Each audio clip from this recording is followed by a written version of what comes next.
경기가 진행되는 내내 프랑스 중계진에게서 흘러나오는 건 탄식뿐. 프랑스 방송매체 BFM-TV의 스포츠 해설자는 경기 초반부터 한국 선수에 대한 극찬을 이어가더니 경기 시작 20분이 지나자 더 이상 말하기를 포기하고 침묵으로 일관합니다. 심지어 다음날 르몽드를 비롯한 프랑스 언론은 차마 지켜볼 수 없는 실력 차이, 30분 만에 끝나버린 초라한 경기라는 문장을 써가며 안타까움을 금치 못하는 모습이었는데요. 바로 새벽에 진행된 여자 배드민턴 종목 이야기입니다. 대한민국의 자랑이자 셔틀콕의 여신 안세영이 프랑스 선수를 상대로 무차별 압승을 거둬버렸기 때문인데요.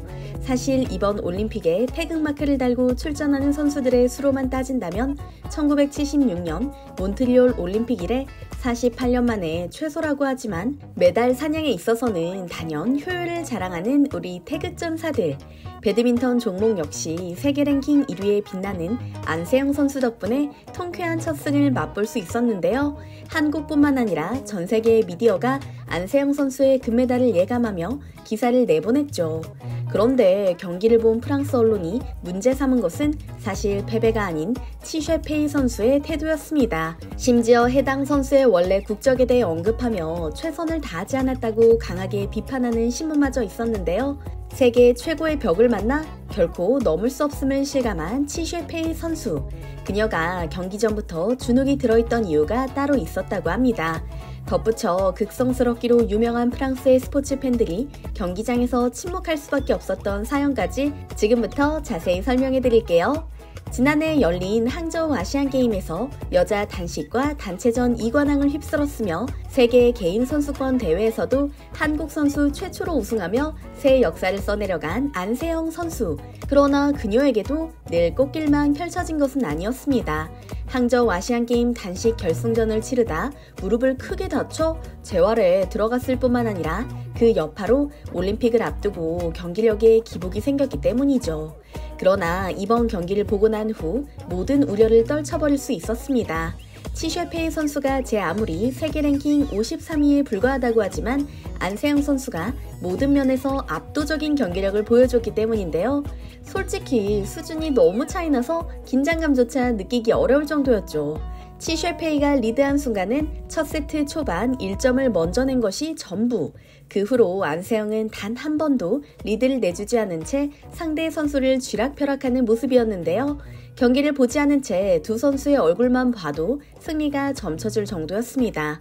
경기 내내 치쉐페이 선수가 얼굴 가득한 땀을 닦아내는 반면 안세영 선수는 땀이 거의 나지 않았을 정도로 여유로웠거든요. 심지어 안세영의 특기인 고공 스매시를 연이어 펼쳤는데도 말이죠. 최종 스코어는 42대 12. 첫 게임에서는 우왕좌왕하며 어떻게든 안세영 선수를 상대해 보려던 치쉐페이 선수는 두 번째 게임 중반부부터는 패배를 확신한 듯 모든 의욕을 잃은 것처럼 보였습니다. 심지어 중계 화면에 잡힌 모습을 보면 무언가 설득하려는 듯 보이는 코치에게 어두운 표정으로 대답조차 하지 않는 등 실력의 차이를 제대로 느낀 듯한 표정이었죠. 뿐만 아니라 치쉐페이 선수를 응원하기 위해 경기장을 찾은 프랑스인들은 평소 요란스러운 응원을 펼치는 걸로 유명한데 이번 경기에서는 침묵할 수밖에 없었습니다. 치쉐페이를 응원할 순간조차 없었는데다 단 30분 만에 경기가 끝나는 참사가 벌어졌기 때문이죠. 그런데 경기가 끝난 후 진행된 인터뷰에서 치쉐페이 선수는 비난을 피해갈 수는 없었습니다. 현재 프랑스 국가대표팀 코치를 맡고 있는 것은 페르난도 리버스. 프랑스 배드민턴 연맹은 올림픽을 치르기 전부터 유명 코치를 섭외하고 선수 육성에도 공을 들였는데요. 프랑스는 유럽 내에서 손에 꼽히는 실력을 자랑하기에 그에 따르는 기대감 역시 컸습니다. 올해 열린 유럽에서 진행된 대회 싱글 랭킹에서 치쉐페이 선수가 1위를 차지하는 등 컨디션도 좋았기에 올림픽 무대에서 좋은 모습을 보여줄 거라 예상되었죠. 그런데 프로가 아마추어를 상대하는 것 같은 경기가 이뤄졌다 보니 프랑스 내에서도 잡음이 상당할 수밖에 없는 것입니다. 특히 그녀의 원래 국적을 언급하는 이들이 상당히 많은데요. 사실 치셰페이 선수는 중국 난징 출신으로 중국에서 프로 선수 생활을 했던 경험이 있습니다. 2014년 국제 경기를 치르기 위해 프랑스로 갔던 그녀는 물리치료사인 프랑스인과 결혼했고 그곳에서 정착하게 되었다고 하는데요. 그 때문에 국적까지 옮겨 프랑스 국가대표팀에 선발된 것이죠. 현재 치셰페이는 32살로 프랑스 국가대표팀 중 고령에 속하지만 도쿄올림픽에도 출전한 경험이 있는 선수입니다.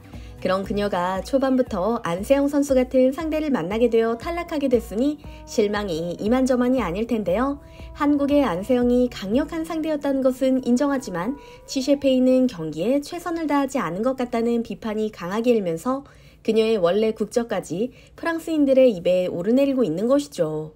치셰페이 선수는 이전에도 이런 일을 한두 번 경험한 게 아닌 듯 프랑스 기자들의 질문에 단답형으로 대답한 후 어두운 표정으로 자리를 떴는데요. 경기에 졌을 뿐인데 이렇게까지 할 필요가 있나 싶을 정도로 프랑스 언론이 싸늘하게 반응하는 중입니다. 그런데 이처럼 한국 선수와의 경기에 프랑스 언론이 특히 민감하게 반응한 이유가 있습니다. 다들 기억하고 계실 겁니다. 파리올림픽 개막식에서 대한민국 국가 명칭이 잘못 불렸던 일을요. 그런데 이 일로 인해 소란이 커지게 되었고 완벽했던 개막식에 흠집이 났다는 여론이 프랑스 현지에서 팽배하게 일고 있다고 하는데요. 무조건 프랑스 올림픽 조직위원회가 잘못했다는 이들이 대부분인 반면 한국에 반감을 가진 이들이 생겨난 것도 사실이라고 합니다. 프랑스의 온라인 커뮤니티에는 이름 한 번 잘못 불렀다고 너무 유난이다. 대한민국과 북한은 헷갈릴만 하지 않나? 와 같은 무식한 의견마저 사방에서 튀어나오며 눈살을 찌푸리게 만들고 있는데요. 일각에서는 2018년 평창 동계올림픽 당시에 한국 역시 프랑스 대표단에 러시아 국기를 표시하지 않았느냐며 비웃는 이들까지 있다고 하는데요. 애꿎은 한국 탓은 물론이고 이전 일까지 꺼내면서 정당화하려는 모습이 당황스럽기 짝이 없습니다. 사실 프랑스 올림픽 조직위원회의 이와 같은 실수는 우리에게만 벌어진 것이 아니었습니다. 아르헨티나 수영 선수인 마카레나 세바요스가 여성 평영 100m 8강에 참석하기 위해 입장했을 때 중국 국기가 뒤에 띄워졌기 때문인데요. 이를 본 세바요스 선수는 믿을 수 없다는 듯 두 번이나 뒤돌아보는 것은 물론 어이없다는 듯 코웃음을 치면서 입장했었죠. 심지어 8강에는 중국 선수가 한 명도 출전하지 않았기에 더욱 어처구니 없는 실수라 볼 수 있는데요. 다른 나라가 아닌 한국이라서 그나마 이슈가 되었고 프랑스 올림픽 조직위원회와 IOC도 공식 사과문을 낸 것이라는 의견에 한편으로는 동의할 수밖에 없습니다. 아무튼 셔틀콕 천재 안세영의 질주는 앞으로 계속됩니다. 지금까지 세계 선수권 대회와 아시안 게임, 아시아 선수권 대회에서 모두 정상에 올랐으니 이번 파리 올림픽에서 금메달을 따면 이른바 그랜드슬램을 달성하게 되는 셈인데요. 한국 배드민턴 여자 단식은 1996년 애틀랜타 올림픽에서 방수연이 마지막으로 금메달을 따낸 뒤 소식이 없는 상황이죠. 조만간 안세영 선수 덕분에 웃을 일이 하나 더 생기지 않을까 싶습니다. 오늘 영상도 흥미로우셨다면 좋아요와 구독 버튼 눌러주시면 감사하겠습니다. 항상 함께 해주시는 구독자, 시청자 여러분 감사합니다. 오늘도 행복한 하루 되세요.